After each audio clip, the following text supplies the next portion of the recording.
Ito, itong BMW na ginagawa natin, mga ka-GM yan. Bali ano to, lilinisan natin ang quad. Easy filter.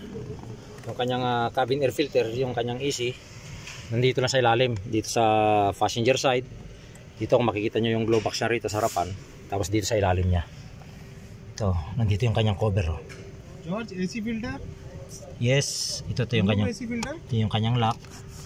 Tapos ito yung isa. Yan, tapos yung pinaka-cover niya na itim, tatanggalin natin yung ka-GM. Yan, mapalang natin ito. Yan na. Ayun. Yan siya. Binaba natin yung cover. Tapos kung mapapansin nyo, no, ito yung nandito yung kanyang easy filter. Bali, ang easy filter nito mga ka-GM ay double.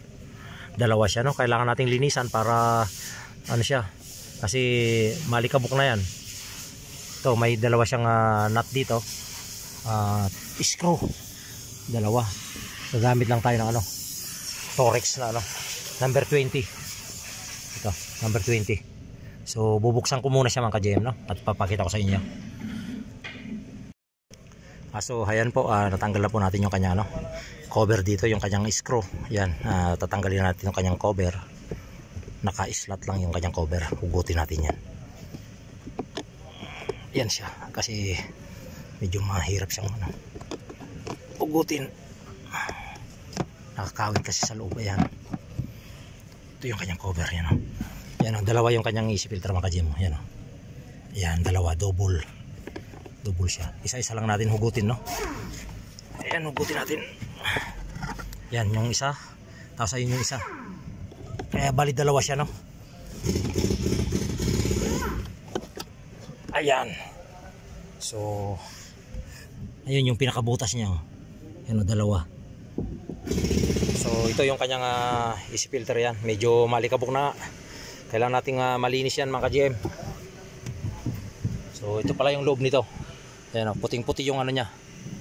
Puting-puti yung kanyang mga upuan, no? So kaya kailangan ano yan, kasi mga VIP customer natin to. So ito, bali binugahan lang natin ng hangin mga ka-GM, yung kanyang easy filter. Yung kulay nito, ganito talagang kulay nito, medyo color black siya, no? Yan, ito siya. Color black siya, yung kabilang side niya color black. So ayan po, malinis na siya. Natanggal na yung kanyang mga likabok. Tapos ibabalik na natin doon. Yan lang, dyan lang yung pwesto niyan mga ka-GM, yung dalawang butas na yan. Tapos ito yung kanyang cover na maliit. Tapos itong pinaka malaking cover niya, yun yung kanyang ilaw. So ayan po, at ilalagay na po natin, babalik na po natin.